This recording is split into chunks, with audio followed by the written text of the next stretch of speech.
Ils forment le même parti, diffusent la même information, avec la même volonté, avec les mêmes mots, avec les mêmes déclinaisons. C'est véritablement un parti des médias, et vous le savez mieux que moi, puisque vous venez du mainstream, ce qui n'est pas mon cas.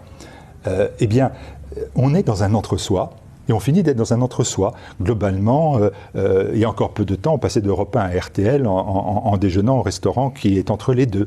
Je ne me trompe pas. Et cet entre-soi fait qu'on est ensemble, on vit ensemble, on baise ensemble, on meurt ensemble.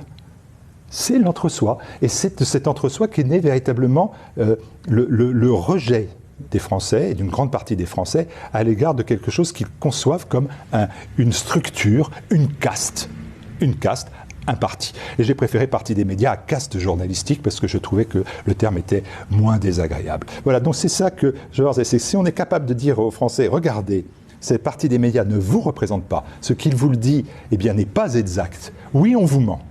Oui, on vous trompe, sciemment, volontairement, et qu'il y a le moyen de penser autrement. Il y a le moyen d'avoir d'autres avis. Et que votre avis à vous, même s'il n'est pas celui des médias mainstream, il est respectable et doit être respecté. À partir de ce moment-là, on peut défaire le parti des médias. Vous ne pensez pas qu'il y a une responsabilité également des écoles de journalisme là-dedans ?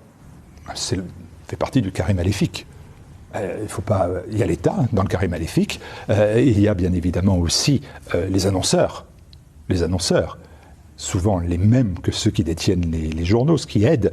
Mais les annonceurs, bien évidemment, font peser sur les médias une forme de dictature. Vous l'avez vécu pour CNews, où d'un seul coup, par une campagne d'extrême gauche contre... Quand Éric Zemmour est arrivé à l'antenne. On mène une campagne, c'est Sleeping Giants, mais une campagne d'extrême gauche, de militants d'extrême gauche, qui demande aux annonceurs de cesser de financer la chaîne. Bon.